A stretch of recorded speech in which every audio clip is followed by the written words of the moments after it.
I'm going to go out on a limb here and say that Season 2 is going to be absolutely incredible, because in Season 2, I have a co-host. Co-host, say hello. Hello. That's Caroline. She's now my co-host. So, Season 2 of Shareable is going to be a little bit different. We're still talking about people and technology, but we're going to go a little bit deeper, a master class. So, grab your favorite pen. And your favorite piece of paper. And get ready to take some notes, because this is Shareable.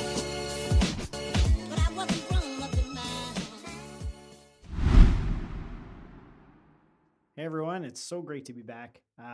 This is actually the last of the bonus episodes that we recorded at the end of Season 2 and that we were going to be going into our Season 3, or now our final season, our final form that we've kind of landed on. And this episode, you'll notice at the beginning we talk a lot about Season 3 and Season 3 and Season 3. And it was partly because we had this idea for what Season 3, what the format was going to be. And we were going to do this thing where we had people come on and tell us stories about people and technology. But we found that in talking to different potential guests and just, our normal process of trying to get people on the show, that it was a very tall order to get people to come on and tell stories. Not everybody has the ability to tell a coherent narrative from start to finish and really, get their message across. So we found that format wasn't exactly right for everyone, but thankfully in this episode that you're about to listen to, Christina Harbridge from Allegory Inc., she's a phenomenal storyteller, and I found that this episode, if we were able to do something like this for all of our episodes moving forward, I think it would be great. It's just very difficult to do, but Christina was a joy to have on the show, so we hope you like this show. After this episode airs, we're going to be moving into the new episodes that we have recorded. We've got a bunch already just waiting to come out, and then we've got a bunch of guests lined up that we're going to start talking to. Remember, if you want to pitch us a guest, you want to tell us somebody you think should be on, you can tweet us, you can email us. All of the info is in the show notes of how to get in touch with us, and you can always call us and tell us your experiences, kind of participate. We'd love to do an episode where we feature our listeners and talk a little bit about how people and technology have influenced your life and what you want to share. So definitely don't hesitate to get involved. We appreciate all of you for listening, and I hope you enjoy this episode with Christina Harbridge of Allegory Inc. Season 3. Is that how we should start it? I don't think that's how we should start it. Let's start it differently. You should You can start leave with that the story. Yeah, everything is making the cut. That's the new Season 3 guidelines. No editing, raw. No editing. It's just completely raw. Season 3. Okay, so it's like hanging. It's like one of those shows where you hang out with your friends. Yeah. Okay. Well, Shareable listeners, welcome back. This is Season 3 of Shareable, and I'm Jeff. Now I'm Caroline. We're still the same people. We are the same people. I don't know about that. I think we've grown. We've really changed since Season 2. We have. I think we've become better people, smarter people, wiser people. Yeah, I would say we've learned a lot from all of our wonderful guests. Absolutely. And our life experiences. That's true also. Those happened in between the time from Season 2. It's absolutely true. Sometimes we go and we eat too many tacos at lunchtime and then we feel ill. That may have happened today, right before this episode. It's very possible. Season 3 is going to be a little bit different, as we have alluded to in between Season 2 and Season 3. And today we have a wonderful guest who is literally the most perfect person that we could possibly have found in the entire universe, potentially in the galaxy, to open up Season 3, because Season 3 is different from Season 2 in that Season 2 we had deep dives, we went step by step on how to do things. And in Season 3, we're going to be talking about stories. Stories that people tell about people and about their lives and about where things have taken them. It's really interesting stories by interesting people. And to kick it all off, we have a guest on the line with a company called Allegory, which means we have found the perfect guest for this. Introduce yourself, please. Hi, I love listening to the two of you and your banter. I could listen to that all day. God, we hope our audience feels the same. Yeah, honestly, otherwise. Yeah, and since this is audio, my name is Christina Harbridge, and I am 6'4". Really? No, I'm 5'2", but I like to say that.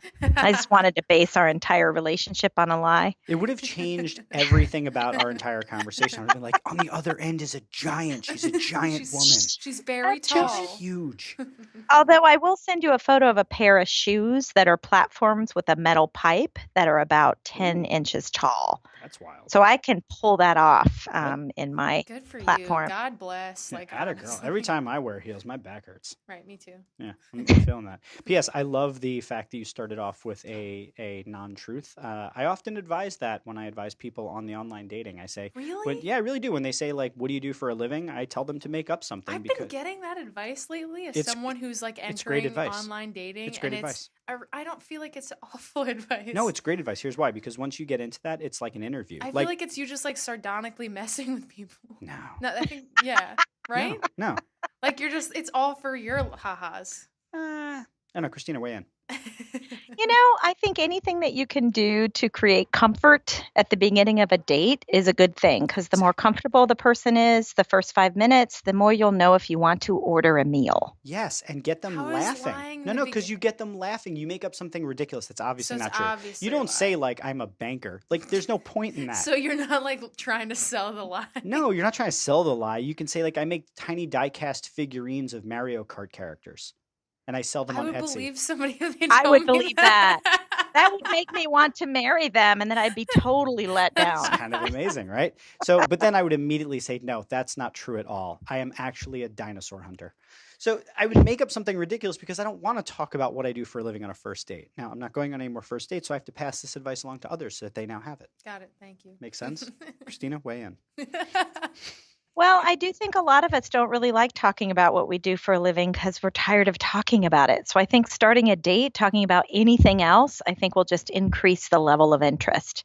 So I think Mario characters, totally all in on Yeah. that. I But think what that'd if be you really love your cool. job? I mean, that's cool. being You can there. bring that up later. I'm just saying, like, I feel like it turns immediately into, one of those things where you're just kind of like interviewing them. Okay, and what was the most painful moment of your childhood? Like, it just becomes, you know what I mean? That's standard It's- first date fare for you. It's I took so it out of true. rotation. But it's so true, because then you have to bring up the whole how you got into dinosaur hunting, that it happened when you were a kid, and how Tyrannosaurus rexes have really short arms and They how do. uncomfortable it is for them. So, I mean, if you think about it, you guys asked me what I do, and I've avoided it for 5 minutes. This is That's true. fantastic. It's really good. This It's is really true. good. I think that means that you're the best at it, Yeah. right? Yeah. I will. I know we've literally started our show on a tangent, but I'm going to take us down one more. But my second date with my fiance, she wasn't my fiance at the time, but the second date we ever had, It was one of those like what are those reality Immediately. shows where you meet and get you engaged? meet them and you're 90 days fiance, whatever. Anyway, point being, stop throwing me off. Anyway, point being is that on our second date, I played a game with her that I really like playing, which is make up a story about strangers. And it was when she realized that I was really weird. But I like to see passerbys and make up stories about who they are and what they are. And the more ridiculous it is, the better. And the fact that she played along with me was like a major key for me. I was like, okay, this is a cool chick. Yeah. Yeah. So I love that. I think y'all should do a podcast on how to make a first date more interesting. Oh boy. I think that is pretty powerful. Write The that down. person that Write that the quick. the person that I'm currently with, our first date, we each brought 5 songs with us, favorite songs that we loved, and we just walked around the city listening to each other's songs Oh my gosh, that's so cute. I'm dying. I know, right? That and not talk. ouch. The not cute talking. hurts. You didn't Isn't that talk at adorable? all? No, we didn't talk. We just walked around the city to the tune of someone's song, and it was hilarious. The world seemed to was a musical to the music we had picked. Like we laughed. I think I peed a little. That's how you know. It's a You know, real laugh. That's how you know. That's We're how you- walking down the Embarcadero, to, I'm trying to think of what one of the songs was. What was one of the songs? It was John Bon Jovi. And I Oh. swear it was all to the tune of that. It's like to even the hand gestures, like it was hilarious. And we just laughed the whole time. And you didn't say a word? That's what's crazy Nope. to me. You like walked up, acknowledged that you were the person each other were looking for, and then put on headphones and didn't say anything. Yeah, it was hilarious. This Very wasn't the good. first date, was it? Yep. First time we ever met. Stop it. That is Because so romantic. I am just not into the how are you? Fine. How's the weather? Like I don't know. I just feel like that kind of dialogue creates awkward discomfort professionalism. I would just rather experience something and then talk about it. Yeah. Whose idea was that? Mine. Oh, God, you're good. You're good. We're gonna have to know more about you. So, okay. So tell now, us. now that we know that you're a 6'4" person that does not make die-cast Mario Kart figurines like I do, who are you and what do you do? Huh. Let's see. Here's why I exist. That's a better I question. Why do you exist? Yeah, Season 3 question. I exist because I really believe that how people feel about themselves around another human being dictates everything. Commitment, compliance, commitment or compliance, or I just think that as human beings, as warm-blooded tribal animals, how we feel about ourselves around people just really matters. And I love reducing anonymity and helping humans, including myself, just experience the world in a real authentic way. And that doesn't mean happy. That means the snot bubble moments when someone's angry. All the feels, I think, are really powerful and what creates really great stuff. So I have a business that does that. I'm a welder and a fabricator, so my art does that. I'm a NASA test subject. I do that there.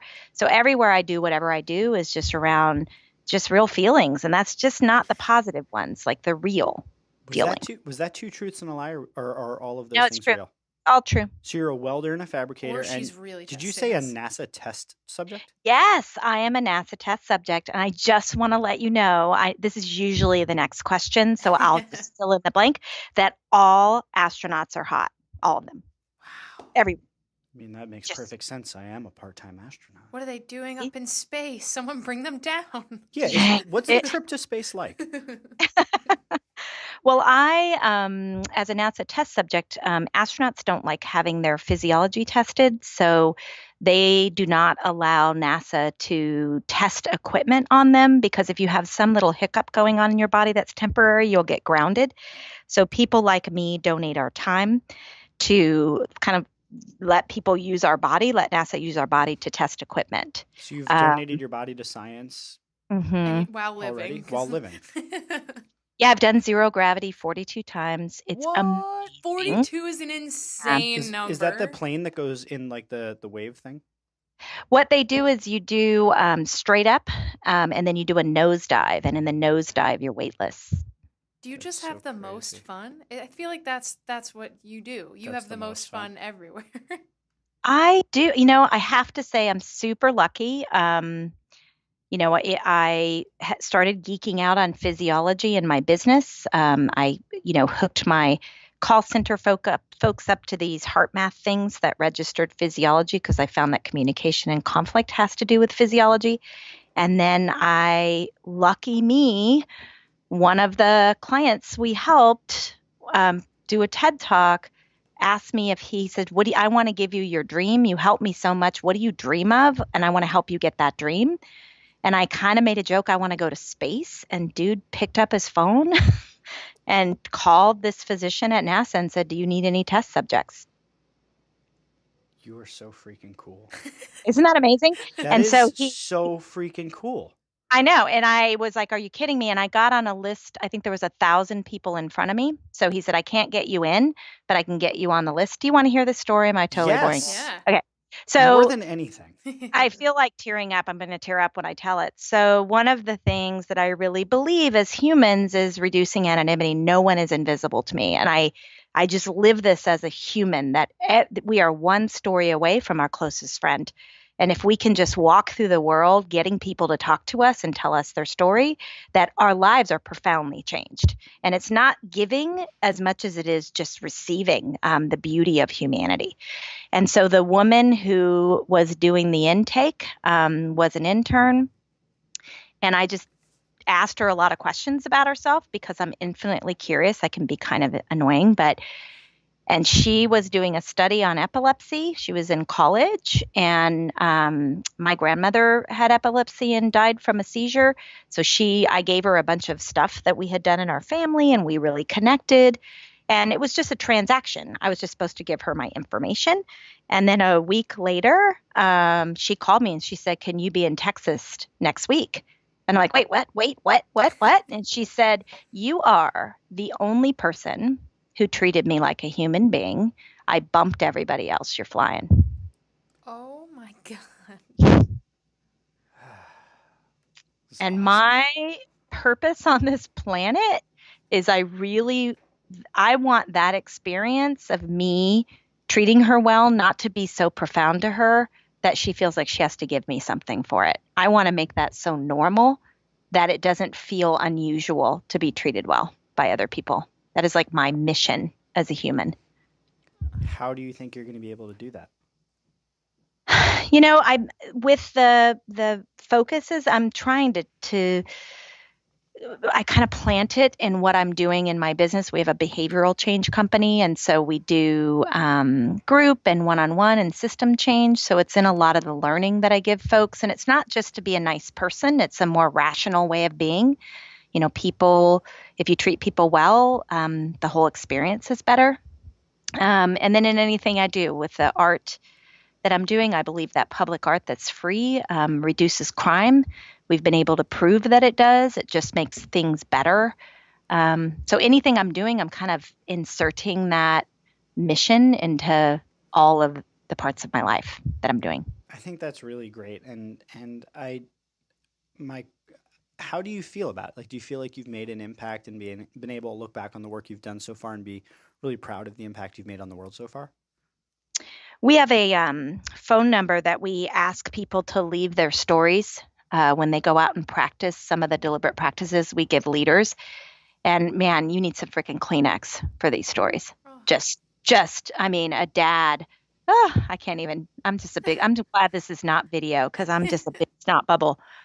A dad, CEO that went through one of our group events, and he was sort of negative. He's teasing me about touchy-feely crap, and he's pretty hard in the room. And I kind of gave him this thought that, here's one way. Watch for what you like with your kids. Give them one sentence of something that you like that they did. Be very specific and walk away, and see what happens. Do that homework and tell me what happens.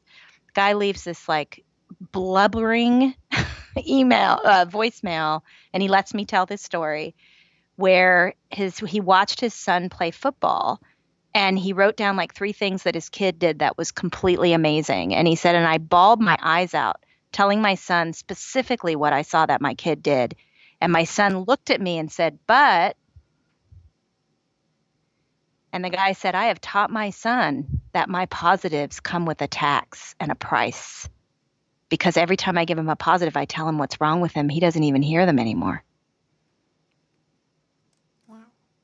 And he was crying. He's like, I am forever going to be verbal about what is working and stop putting those 2 things together. My son has not been hearing me all these years. He's just hearing my correction.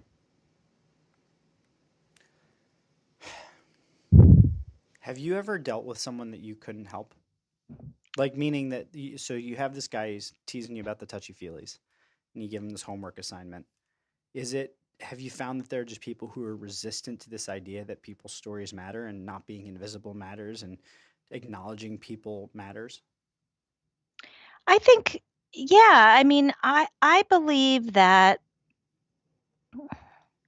some of us are highly introverted and other people are draining for us. So for a super, introverts get energy from inside and the external world can be draining. I'm an introvert. And so for some people, getting people's stories when you don't know where they're going to go can be exhausting, can be super exhausting. And so it doesn't land with people when I haven't done a good job describing that it's a rational strategy for influence. We are irrational and emotional as humans. And if I'm a CEO and I tell people what to do all the time, command and control, and make them feel small and make them feel like crap, they're going to work less. It's not rational for me to be that way. So if that CEO doesn't get from me that this habit of reducing anonymity would help her business, then I haven't done a good job explaining why it matters to what they're trying to do. So even in doing that, though, have you ever encountered a situation where, like, how do you deal with it let me see how to say this. We've dealt with clients where we know that a happier company culture where people believe in the mission and the purpose, where they feel bound together in a common goal, is going to be a more productive company. And that where people like coming to work is obviously going to be a better place than if they dread the next time that the boss comes walking in because they feel like they're going to be in trouble. We know that. But even knowing that, even being able to show that with data, and even being able to make the case of how that impacts the ability to either generate additional revenue or save on expenses, even with all of the rational and the emotional, we've sometimes struggled with people where it just feels like this just isn't worth our time to fight this battle. Have you encountered any of those sort of situations? And if not, if you haven't, then what are you doing that's allowing you to actually get to people to get through that barrier that they have up, or even that just inability to understand it? Yeah, my strategy is always to give people a feeling they're not getting anywhere else. And that is this idea, all of us have a basic need to feel understood. And a CEO who is resisting this idea that command and control, for example, might not be the way to run their business, I really try to understand the underlying competing value that's driving that belief. There are businesses that their entire construct is based on intimidation. That's how that leader has always run the business, and maybe he or she has hired people that perform under that structure. So I'm always super mindful that I'm not pushing an ideology onto a system that doesn't need my belief. And so I will walk on, usually we don't get hired for those because we have a whole process by which, we don't take every deal that comes our way. I have a process by which I figure that out. I do something called somatic linguistics. So I map people's linguistics and how they answer questions that I'm asking. And I can usually know up front that it's not the right fit, that we're going to ask the CEO to do something that's just way too disruptive. Okay, we're going to now talk about that. He's sitting here jotting notes down. Yeah. Tell me more about that. Somatic linguistics? Yeah, it's something there. I have no comma after my name. So, this is not science. It sounds sciencey, but it's Ooh, not. it does sound sciencey. It does. But I what mean, I you are did, an astronaut. well, I'm not an astronaut. I You're- wish I could be, but I did I, air quotes. You just couldn't see it.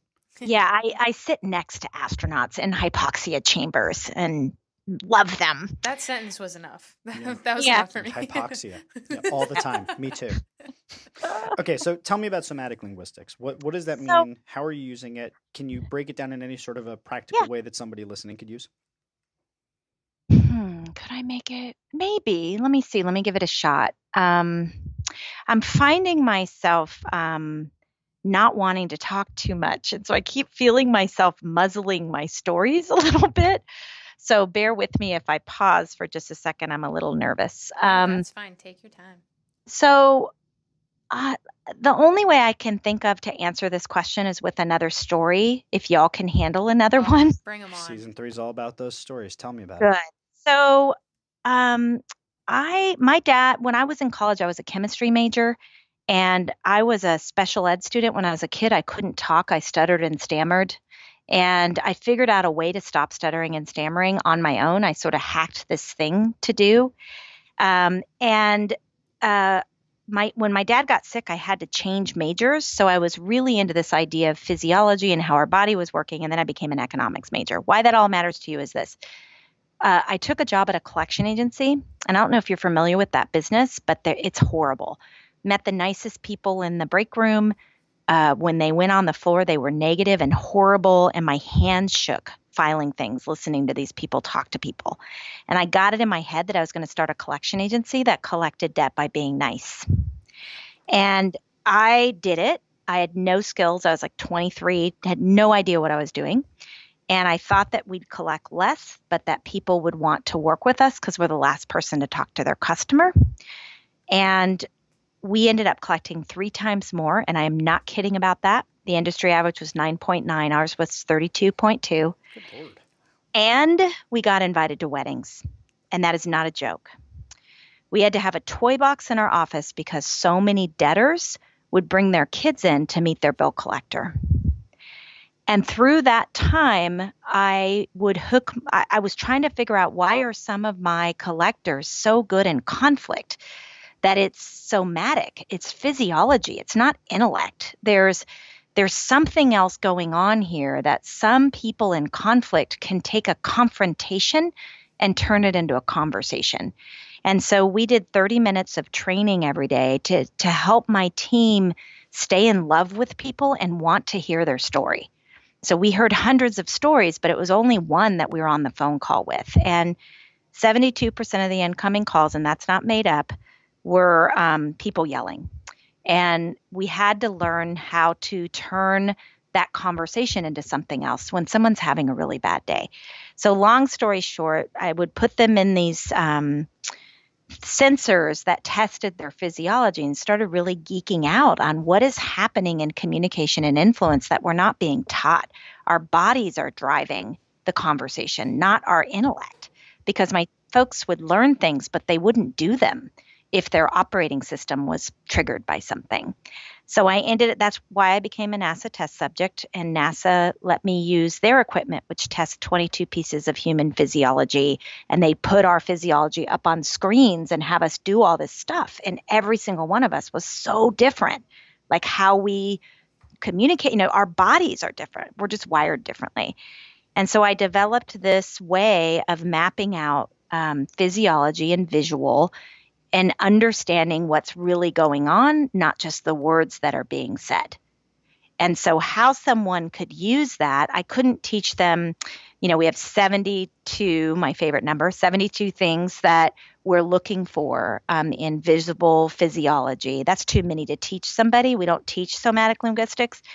But somebody listening, if you're wanting to influence someone, discomfort, when a person gets uncomfortable, they listen less.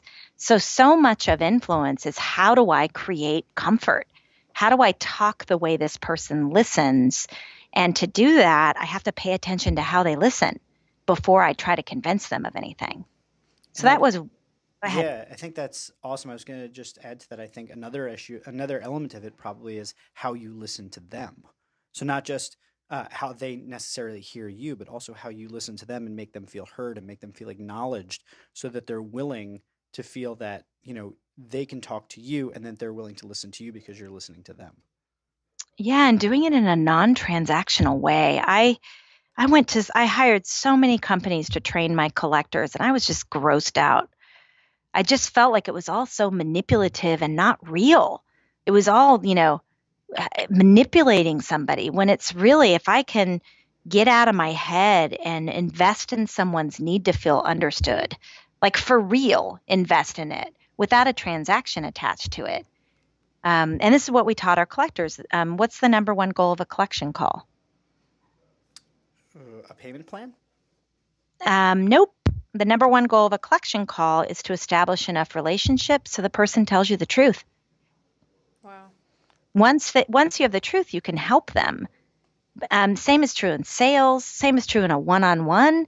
Like, a leader's job is to confront reality sooner, but we often lead companies in ways that we don't get reality at all, because we're optimizing for the sale or for the feedback or for the we're optimizing for the wrong thing. Why do we do all this? Why everything you're saying sounds so, I don't want to say obvious, because obvious is the wrong word for it, but like when you hear it said out loud, like this, it sounds like, yes, obviously, this is how we should behave, right? Yeah. This is how we should talk to one another, this is how we should listen, this is how we should treat each other as human beings. It sounds so obvious when it's said out loud, but something gets in our way. And I'm curious if you think that that's systemic, in the sense that our society is structured in such a way where this behavior is learned, whether you think it's, human beings are just structured in certain ways where it just, like, nature nurture kind of conversation. I mean, why don't we just behave like this all the time? Why don't we acknowledge and care about people's stories from a non-transactional standpoint?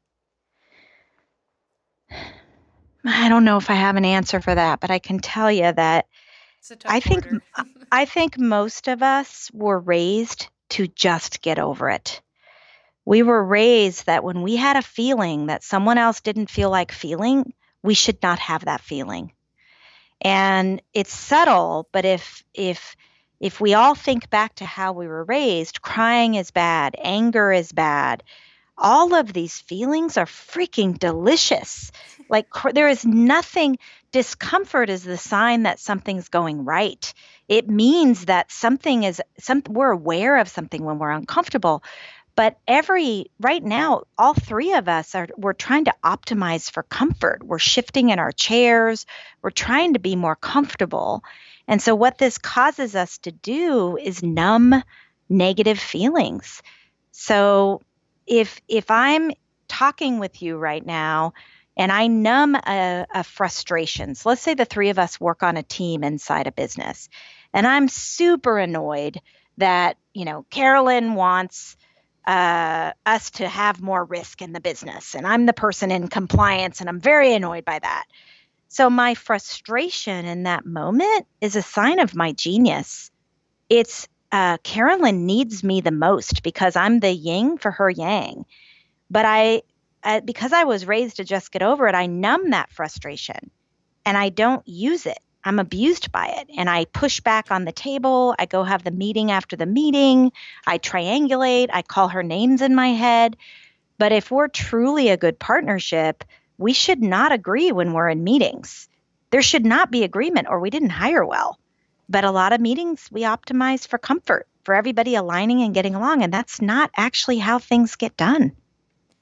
It's not, and this is hitting home so much for me, all of this, because I feel like learning to actually feel your feelings is exactly that. It's a learned behavior. It's something you have to be exposed to because we have grown up with the idea that we have to suppress these feelings. I mean, I can think of being at home with my roommates the other day where one of my roommates said something in like a rude kind of way, and it was in a very public manner in front of everybody else, and I sort of just, I had a feeling, but I didn't want to upset the tension in the room, so I just kind of didn't say like, hey, that was rude and you shouldn't have said that and I'm upset about it. But you know what I did after that? I talked to one of my other roommates about how annoying that comment was. Yeah. But like that Yeah. didn't solve anything. And it's why, I mean, if you think of what's going on in the press right now, I so agree with you. And I love that you just use that example because me too, man, I do that too. And Like I teach this crap and we get alerted and I mean, this is why things continue in our society that we're so devastated by because it's hard in the moment to be curious. It's really hard. and to be uncomfortable. Yeah. Yeah. And uh, my son came home one day and threw his water bottle down and screamed really loud, "I hate school." I think he even threw an F-bomb in there. Oh boy. And Did he owe you $10? yeah, he has to pay me $100 for those. Every fiber of my body wanted to correct him, wanted to say, "Don't you throw a bottle. You need to do homework." I felt myself get all fancy pants with him. And I felt it. And because this somatic linguistics thing is about, feeling what's happening and loving it, celebrating when we notice that there's something has changed. And I stopped and I looked at him and I said, "Oh my God, Sebastian, I hated school too. I hated school in 5th grade. Mr. Radovich made me feel so stupid. Why do you hate school?" And my kid looked at me, picked up the bottle, and said, "Sorry about that." He said, "The substitute teacher put her hand over my mouth today, Mom." If I would have corrected that moment, I never would have known that. Yeah. And it's hard though. I can give you many examples where I corrected the moment, or I shut down, or I froze, and that I think it's hard. It's hard when we're biologically triggered. How do you you said you're an introvert. I also identify as an introvert, and I find that keeps me from engaging in these situations because it is so exhausting. Sometimes you're like, I'm too tired for this. Like that's your out, right? So you'll say like, I'm too tired for this. I have to go up to my room and avoid the situation rather than reacting in the moment. How do you like gather the courage to change that behavior for the times that you've been able to? Man, I used to use alcohol. I'm not kidding about that. I mean, yeah, makes sense. So I think for one of the practices, so we have a lot of deliberate practices for that to help folks do this in baby steps that don't require a lot of willpower. But one of my strategies is to get the person talking more. And I learned this in the collection business that the more upset someone is, that it's not the time to calm them down. It's the time to match or exceed their concern for the problem. So if my son's dad says to me, "You're a helicopter mom," that person's upset. And I might want to calm them down and say, "How dare you say that to me?" And in the moment, though, instead of I say more about that, what are you seeing? The next sentence that person says is probably not as offensive as the first one. Yeah, because they kind of have to backtrack at that point. They're like, oh, that was. Well, also it takes some of the steam Yeah. some of the fire out of their, I don't know, fuel out of their fire or whatever. It's sort of like if somebody starts screaming at you and the first thing you say to them is, "I'm sorry, you're right." Like they're probably going to stop screaming as much because you've acknowledged the thing that's making them feel that way. Yeah, and it goes against our biology when someone has made us uncomfortable to ask them to talk more. Yet it's in that second sentence that they feel understood, so they typically get less combative. But then we can really understand what they meant. So when I said, "Hey, say more, but I don't want to be a helicopter mom. What are you seeing?" His next sentence was so beautiful. I mean, he was coming from such an amazing place, and it was super helpful what he was seeing. So it's, this somatic linguistics, it's this idea that if I'm noticing that something's changed, that I don't have to react to something said in discomfort. If I can just get the person talking a little more, I can get out of that drama. So Carolyn, in your story, one thing to do is when somebody says something horribly rude is to say, "Hey, say more about that. What do you mean?" Not combative, but a lot of people will come off of their statement if they're given the mic again. Yeah, I can't even imagine like how that situation would have come differently because I actually had a sort of surrogate reactor for me in that situation. The comment was directed towards my best friend who doesn't live with us, but it was in regard to something she said, and it was just a rude comment that came out of nowhere, and it. I was viscerally upset and I didn't say anything, but she did say something. She fired right back at him, said, Good for "That's her. not true. Like, you don't even know me." And like I was, dying on the inside watching her react too because the way that she came back at it led him to be angrier, and they were both like shouting to the point where no one was speaking after they had said their last point, and it got like you could feel the tension in a room. You could just like scoop it out of the air. It was so uncomfortable, but I wonder like is that reaction going to work? Like does meeting it with the same anger, is that like I don't know. Is that not the way to go about it rather than like questioning, I guess? Well, boy, every situation's different. And whenever we teach influence or conflict, we say this stuff is only going to work 5% of the time. Like humans are irrational and emotional. There's no freaking magic bullet for anything. This is true. I do think matching anger with anger is fine. It's beautiful. It's, if you step between a panther and her cubs, she doesn't throw white light around you. She eats you. I think anger for anger is fine. Now, if that was her boss, it might not serve her outcome to do it. Right. And so I can't wait to go home and tell her that. yeah, so what we want to do is we want to have in that moment, have her choose the response that gets her the most of what she wants. Right. So anger may have been, "Get the F out of my house." And I applaud that response. Yeah. One way, another way would be, what is your intent? What is your intent by saying that sentence? Because it makes you sound kind of like a jerk. And that's What was like, your intent? yeah, that's really how everybody else in the room reacted to that statement through all of us. But that's incredible. Yeah. And some people do brighten the room by leaving it, man. It's just, Oh man, that's really true. it's just, so part of this is, what am I willing to invest in this conversation right now? Mm-hmm. And some of the best influence is just letting it go. So I don't have an answer. I hope you hear that there's no wrong way to do it. It's just having a bunch of options in the moment. I think Got that's it. freeing as in itself. So let me ask you, kind of from a different perspective. So, Mhm. we started off talking a little bit about the power and impact of stories. One, listening to other people's stories, acknowledging them, appreciating them, and how that plays into your ability to really, formulate a relationship and a basis for truth. Talk to me a little bit about some of the work that you've done with your clients in sort of generating a story from scratch. thinking about what is the story that they want to tell in the first place. I think that would probably be a good place for us to kind of end our show on, is to get your advice and thoughts on that.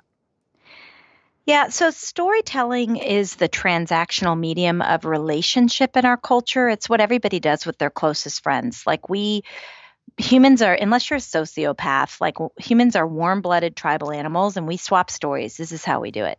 The challenge is because storytelling is becoming this thing right now, folks are messing with it. They're telling it in a transactional way, perfect way that actually reduces the effectiveness. So one of the things I suggest to folks is to think to every day, write down experiences or stories that you love. Get into the habit of capturing the examples and things that are happening in your life that have your pores open. Don't try to pick the perfect story for what you're trying to sell. Instead, find stories that you love that create a feeling, because storytelling is a feeling. So once folks get in the habit of noticing stories, do you want me to keep going? Yes, absolutely. Once they're in the habit, storytelling is a feeling, and that means we want to tell the story in it rather than about it. Relive it as if it's happening right now, rather than talk about it. So it's not, I remember I was 12 years old. That's about it. That is not how we storytell with our friends. We want to relive it at a very specific level of context. And I wrote a book about this because called Swayed. We have a model in the book that shows different levels of context in storytelling. And it's very simple. I can give it to you guys. You can say fruit, that's one level of context. Food is even more abstract. Or you can say apple, which is even more specific. Name an apple. One of you yell out what kind of apple. Macintosh apple. That's also a computer. Pink Macintosh. lady. Yeah, pink lady. So right now you have mind share in your head that is making this story more visceral for you. And the key to really great storytelling is helping people find themselves in your story with random detail. So stay with me for a second. Imagine a pink lady apple. So you've got it in your head now with that's a little spongy, it's a little ripe. You've taken a bite out of that apple and there is half a worm squiggling out, implying the other half is in your mouth. That is a more visceral experience. That is how we should be storytelling. So if we're going to storytell, we want to put little pieces of messy detail, 2 to 3 words, not sentences, that people can find themselves in. Got it. I felt that worm in my mouth. It's funny. What went to my head immediately was that Louis C.K. does a bit about, it was back when he was married. He talked about how his wife tells a story and how he tells a story. And he was like, the way that I tell a story is, I said, I went to the store today. I bought a tomato. I ate it. It was good. And it's like, everybody can follow that story, right? And then he starts talking about how his wife tells a story and he's like, remember Susan? Okay, no, not that Susan. Not the Susan I went to college with, but the Susan that was my former neighbor. No, not the neighbor that had the friend that went to jail. And he's like, I don't even know what she's talking about anymore. We're a minute, we're 30 seconds into his story. So I was just thinking about how there's different ways of telling story and providing detail. I think what was interesting about your story, specifically about the apple, was that you were telling details about the story that invoke a feeling and an experience of being there in that moment. And you're spot on. It's relive a moment, relive it. So instead of saying I was 12, I was this or that, saying I'm on the railroad tracks. It's 86 degrees outside, but it's Georgia. So with humidity, it's about 120. Gary's holding my right hand. Steve is holding my left hand. They are pulling me, will not let me off the railroad tracks. I can see the conductor's hat coming toward me. So that is reliving it as if it's happening right now, but putting little pieces of detail, the color of the hat, the temperature. Gary. Gary, I can talk about what I was wearing.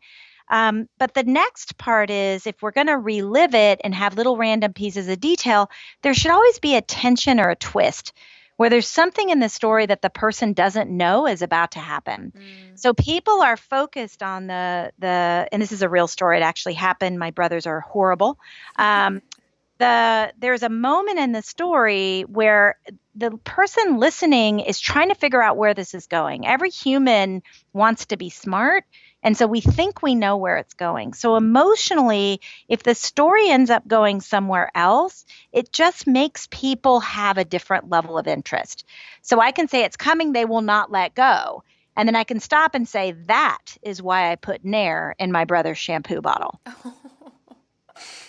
Now, and that did happen right before prom. It totally worked. I'm in the witness protection program. But but having that sort of twist or tension, a lot of us have been taught expository writing, which is tell them what you're going to say, tell them, and then tell them what you told them. Give them a needle to stick in their eye. They're not listening. Don't tell them what's going to happen. Have them there and reliving it and be surprised by what they didn't know what else was going on. Absolutely love it. I think that is a fantastic framework for people to tell stories. And I hope that for the rest of season 3, everybody has a story about being on the train tracks or something with that level of tension. Christina, you've been an absolutely remarkable guest, and I'm telling you right now, Caroline and I are looking at each other, and we just nodded. Yeah, we're going to be inviting you back to come back again. You're a fabulous way for us to kick off season 3. Before we let you go, we like to give a little moment at the end of the show where we let people talk about what they're working on, where our audience can get in touch with you, learn more about you, where they can connect with you, sign up for your newsletter, or whatever you have. This part of the show is completely yours, so take it away. Well, I just want to thank both of you. Listening to your podcasts, you both have a way of just making people feel comfortable and making them feel like they matter. And I listened to you do that with other guests, and you definitely did it for me, and it made me less nervous. So I do think that you are in the right business for sure. I think you bring out the best in people. So we have a Facebook page, Allegory Inc., that we love when people interact with us and ask us questions. My responses are always grammatically incorrect. But the company is... Yeah, the company is Allegory Inc. You can find us if you have it. We love getting questions from strangers and people. It's often how we create our content around influence or conflict. And what we're working on right now is this, my book, Swayed, hit number 1 in the conflict category. That was accidental. I never expected anyone to read it. And we are working on making an online course about it. So that will be available hopefully by the end of the year. And yeah, I think that's it. That's it? That's all you got? Well, that was incredible. I'm gonna go one more level on you though. Okay.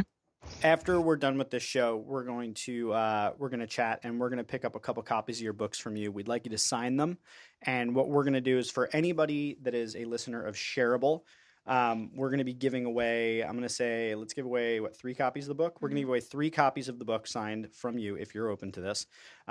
And all you have to do as a listener is call in to our number, leave a voicemail, tell us the story. If you do that, we will put you in the running with the people that call in, and we will give out 3 copies of this book. We'll announce the winners online, and if you give us permission, we'll even create an episode out of your story for season 3. I know, amazing, right? That is so cool. I literally just thought of that right now, by the way. This just happened. I will make sure I put something on our Facebook thing that gives a real quick refresher on storytelling so that anybody who wants to do the story will have a quick summary of what I just talked about to do it. Awesome. We will link to all of that good stuff. Yeah, we're going to link to all that. For those of you listening, the number to call into is 551-257-4273. I believe that's 551-25-SHARE, if I'm not mistaken. 551-25-SHARE. Call in. Tell us a story. Tell us about someone that changed your life. Tell us about technology that changed your life. Tell us about a heartbreak that you had. Tell us about the love of your life and how you met them. Stick that needle in our eyes. Yeah, and please don't tell us the hook at the beginning. Make us wait for it. Tell us the story, and we're going to be giving away 3 signed copies of Christina's book, Swayed, to our listeners who call in for us. And make sure to let us know if you're okay with us featuring your story on our show. We love you, listeners. We think you're fabulous people, and you're all probably the best looking podcast listeners in all of in all of the business category of podcasts. On behalf of myself and on behalf of Caroline and hopefully on behalf of you, Christina, I would like to say that I think this episode was incredibly shareable. There are a couple thank yous and shout outs in order. First, thank you to Ray Bueno for all of that sexy production value, and a quick thank you to me for producing the show. I'd like to send a shout out to DJ Quads for the use of our theme song Always, and A Himitsu for the use of our outro song Adventures. You can follow Jeff on Twitter at jgibbard, and you can follow me at Caroline Tassone. You can follow the show at shareable_pod and just Shareable Podcast on everything else. That's Facebook, the Gram, everything. You can email us at shareablepodcast@gmail.com, subscribe to our email list at shareablepodcast.com/subscribe. Do all the things, subscribe to the show, leave us a rating, review us on iTunes, tell a friend, tell your mom. I don't know. She might like it. My mom does. Hey, Mom.